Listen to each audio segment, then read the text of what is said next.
kasus yang berputar hampir 2 tahun ini sebetulnya kasusnya simpel, bahwa ada seseorang yang kemerdekaan dia sebagai manusia dirampas.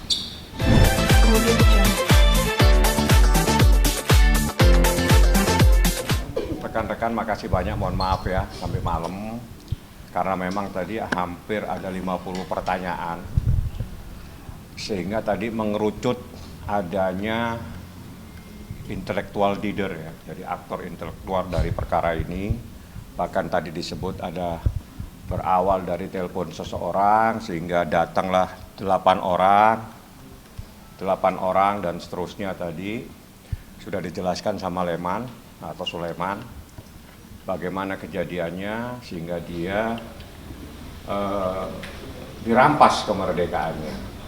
Jadi kasus yang berputar hampir 2 tahun ini sebetulnya kasusnya simpel, bahwa ada seseorang yang kemerdekaan dia sebagai manusia dirampas sehingga dia tidak mempunyai kebebasan sebagai manusia, sehingga dia tidak bisa berkomunikasi dengan anak dan istrinya, sehingga dia tidak bisa pulang. Di dalam kasus pasal 333 atau perampasan kemerdekaan itu tidak dihitung berapa hari. Yang penting 1 hari pun kalau seseorang itu dirampas kemerdekaannya itu memenuhi unsur tindak pidana. Apakah seseorang juga dirampas kemerdekaannya diberi makan, tetap itu adalah bagian dari perampasan kemerdekaan. Itu berdasarkan jurisprudensi Mahkamah Agung. Seperti itu. Leman menjelaskan semua berawal kejadiannya sehingga dia tidak pulang, sampai dia juga sempat dipukul, dikasih alat itu apa namanya penutup kepala dan dia akhirnya dipukul dan seterusnya. Nah, ada 50 pertanyaan. Apa pertanyaannya saya tidak akan sampaikan, hanya memberikan intisari dari perkara ini mengerucut adanya intellectual leader atau aktor intelektual yang mengawali persoalan ini. Tadi sudah disampaikan. Penyidik juga sudah tahu, rentang waktunya pun sudah tahu, tanggal 11 sampai tanggal sekian itu di mana, dari mana kemana dan seterusnya itu tadi sempat ditanyakan. Seperti itu. Artinya benar ada terjadi pemukulan ya? Ada, kalau pemukulan sudah ada pemukulan. Kalau perampasan kemerdekaan artinya seseorang tidak boleh pulang, memang tidak boleh pulang. Seperti itu. Jadi perampasan kemerdekaan itu adalah orang tidak dirampas. Seseorang yang bisa pulang setiap hari tiba-tiba nggak pulang, orang yang bisa berkomunikasi dengan anak dan istrinya tidak bisa berkomunikasi, itu dirampas kemerdekaan dia sebagai manusia. Dalam kata lain penyekapan? Penyekapan, bahasa yang paling mudah penyekapan. Nah, di dalam kasus ini jelas sekali bahwa bagaimana korban ini Leman tidak boleh pulang, tidak boleh bertemu istrinya dan seterusnya. Itu tadi sempat diuraikan dari 50 pertanyaan. Cukup lama dan juga kita kan juga istirahat ya karena mungkin tadi sholat dan sebagainya. Bang, penegasannya berarti 8 orang itu sebagai aktor intelektual ya Bang? Kenapa? Penegasan aja berarti 8 orang itu adalah aktor intelektual. Bukan. Gimana?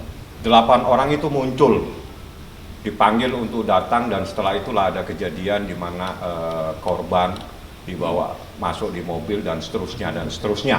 Saya tidak boleh menyampaikan kepada rekan-rekan karena itu adalah materi dari Pro Justisia, adalah materi dari BAP. Tapi kalau sudah sidang, Anda saya akan berikan berita acaranya.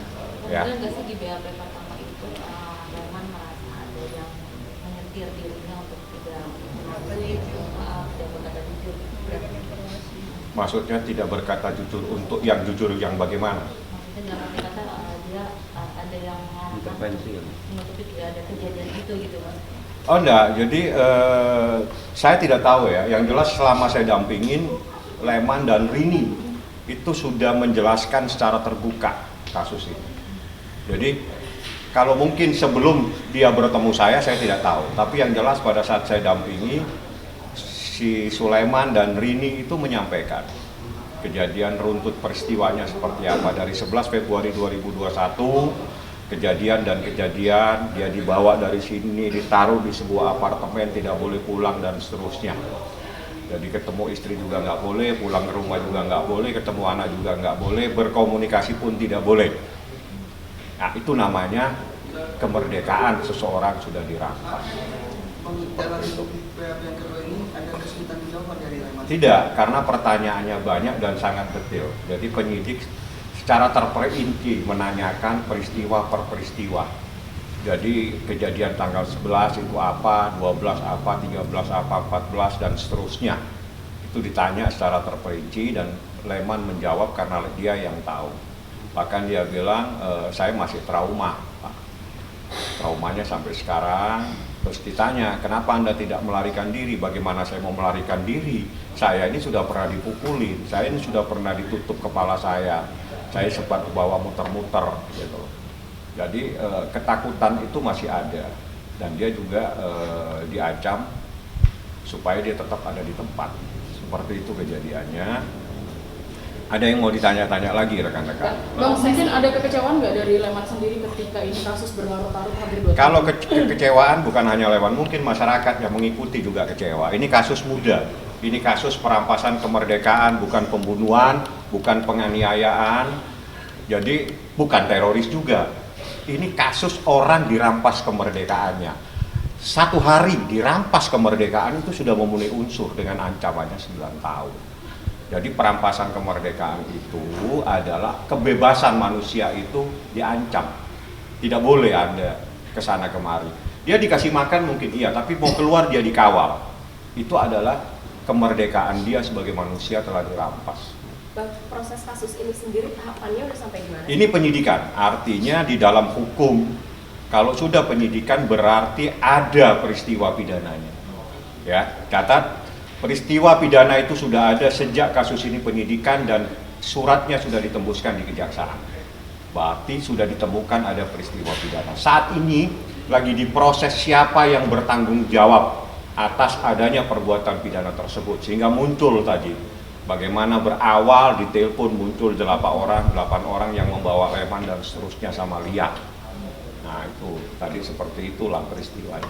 Bang, jelaskan sedikit Bang, Untuk tersangka sendiri untuk belum, dinaikkan ke tahap penyidikan itu berarti tanggal berapa ya Bang? Waduh, saya harus membuka itu. Itu sudah sekitar 2 bulan, 3 bulan yang lalu mungkin ya, kalau nggak salah ya. Status saksi sebagai terlapor akan meningkat menjadi tersangka Ya, Bang? kalau sudah ada peristiwa pidana, penyidikan itu ditemukan ada peristiwa pidana. Sekarang yang diproses, yang dicari adalah siapa yang bertanggung jawab terhadap peristiwa pidana tersebut. Itulah yang dinamakan tersangka. Nah ini mudah-mudahan segera dalam minggu-minggu ini Anda tanya kepada penyidik supaya semuanya terang benderang. Jangan sampai kasus yang begitu mudah ini berputar-putar 2 tahun menjadi tidak jelas. Sayang nanti, sayang orang mencari keadilan, mempercayakan keadilan kepada kepolisian. Akhirnya semuanya saling bertanya-tanya, ada apa kasus seperti ini? Bang, ada kesiapan nggak sih untuk Leman sendiri mungkin jika dikonfrontir dengan pihak? Tidak ada, ini bukan kasus pencemaran nama baik ITE, nggak ada konfrontiran, tidak ada perdamaian. Jalan terus, tidak ada. Dan tadi saya juga mendapatkan informasi ada postingan di media, mungkin seakan-akan Leman itu menyatakan bahwa tidak ada penyekapan terhadap dirinya dan tidak ada pemukulan. Saya justru berterima kasih kepada mereka yang memposting itu. Kenapa? Itu menjadi bukti. Logikanya, kalau tidak ada penyekapan, tidak ada pemukulan, kenapa harus menyuruh Leman Prescott? Itu logika, satu. Yang kedua, saya berterima kasih Anda memposting itu. Karena diposting di suatu tempat, di mana tempat itu bukan tempat Leman berada. Artinya membuktikan memang Leman tidak pernah ada di rumahnya. Jadi postingan tadi saya sempat dikirimin bahwa itu ada postingan di mana Leman menyatakan dia pakai masker, tanggalnya antara pokoknya Februari, bahwa saya tidak disekap, saya tidak dipukul. Jadi logika terbalik, kalau memang tidak ada kejadian itu, kenapa menyuruh Leman harus Prescott? Satu. Yang kedua, saya juga mendapatkan foto, di situ ada rumah seseorang. Kalau memang Leman dalam keadaan bebas merdeka, Prescottnya itu di rumahnya Leman. seperti itulah ya. Jadi justru yang Anda posting itu menjadi bukti terbalik, justru membuktikan terbaliknya peristiwa pidana, justru membuktikan bahwa ada kejadian. Karena kalau tidak ada kejadian, kenapa Leman yang driver ini harus preskon memanggil wartawan begitu banyak? Ya kalau memang nggak ada kejadian ya pulang tidur di rumah. Kenapa susah-susah preskon? Berarti bisa dibilang pada saat preskon saat itu ada tekanan, ada paksaan, Bang? Ini pertanyaan bagus, tanya ke yang menekan, jangan ke saya. Karena saya di sini tidak menekan-menekan, saya hanya mendampingi saja. Itu pertanyaan sudah ada terjawab di atas, Anda tanya ke penyidik ya. Oke. Ada lagi? Masih Bang. Hah? Kita aja. Update-nya ya minta segera sidang. Jadi kalau Nikita terakhir saya ketemu kemarin ya. Kemarin saya ketemu Nikita dengan Kak Fitri, ngobrol sama Nikita semua dan seterusnya. Ya saya sampaikan sama dia, Nik, kita harus kita siap-siap sidang saja. Jadi kita siap-siap sidang bahwa sidang ini segera. Jadi kita nanti hadapin tentang postingan-postingan kamu itu, jelaskan apakah keterkaitan semua itu nanti biar kita nanti menjelaskan di persidangan. Jadi sebagaimana yang beredar bahwa Nikita itu disangka melakukan tindak pidana pencemaran nama baik. Itu inti dari perkara Nikita Mirzani itu adalah pencemaran nama baik. Nah, dari pencemaran nama baik ini ada pasal lain, pasal 36, itu ada kaitannya dengan kerugian. Nah, tapi kerugian ini bukan berdiri sendiri, harus muncul dari induknya. Induknya adalah pencemaran nama baik, fitnah dan seterusnya. Apakah seseorang yang memposting tulisan itu bisa menjadi bagian dari persoalan fitnah? Kita lihat nanti di persidangan. Karena Niki punya alasan, Niki juga punya bahannya dari berita online. Dia memposting dengan tujuan supaya ada sebuah kasus itu berjalan seperti itu. Tanggal persidangan sudah ditetapkan, Pak? Belum dilimpahkan. Nah, itu yang kami minta supaya dari pihak jaksa ini kasus jangan dianggap sebagai kasus teroris yang begitu berputar cukup lama untuk limpahkan saja lah. Kita secara hukum kita fight bagaimana kasus ini biar bergulir. Nanti kita lihat tentang apa sih yang menjadi masalah yang sebenarnya.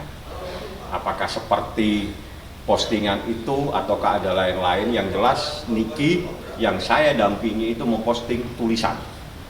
Dalam tulisannya dia menyebut seseorang dan menyatakan bahwa ini ada kasus, dan kasus itu sebetulnya berita dari media rekan-rekan semua. Lama Niki diambil, dicoba tag kepada kepolisian supaya orang yang lapor itu mendapatkan keadilan. Itu adalah sebagian daripada persoalan yang saat. Tapi Niki dalam keadaan sehat, kirim salam buat teman-teman semua. Dia bilang ini bagian dari hidup dan saya harus hadapin. Dan saya dalam keadaan tenang, santai-santai saja, tidak ada masalah. Ada tekanan sendiri juga mungkin yang diterima oleh Nikita, Pak? Kalau di sana tidak ada, justru banyak sekali temannya yang ibu-ibu ya khususnya itu akrab sama Niki, dan Nikinya sendiri dalam keadaan sehat ya, sehat dan juga ibadahnya juga nggak ada apa-apa. Dia santai aja, ketawa aja. Ya karena memang dia suka ketawa ya, ketawa sama teman-temannya, termasuk tangan-tangan yang lain, menjadi satu kesatuan di dalam rutan. Dan apa yang disampaikan sama teman-teman juga, Niki juga menasehati. Ada beberapa orang yang mungkin dalam keadaan trauma atau apa, ya Niki coba nasehati. Dia cuma titip salam kepada rekan-rekan media semua. Dukungan dari Hotman, tanggapan apa ini? Kenapa? Hotman dukungan ke Nikita seperti apa? Saya terima kasih kepada siapapun yang mendukung. Siapapun yang mendukung, saya terima kasih karena berarti dia mencoba untuk menegakkan persoalan hukum ini pada garisnya, tegak lurus. Ya, jadi silakan nanti rekan-rekan mengikuti proses sidangnya seperti apa, apakah sedahsyat itu ceritanya, ataukah seperti apa ya. Makanya nih kita santai-santai aja. Saya terima kasih banyak sama teman-teman semua ya. Siap, makasih Bang.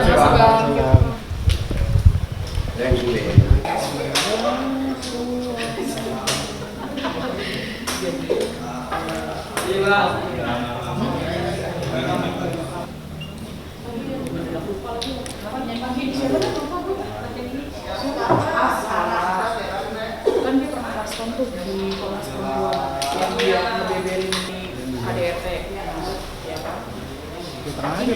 Iya bang.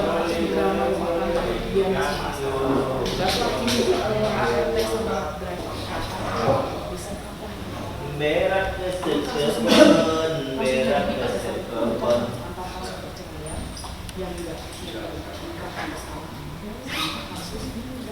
Berak kesekepon.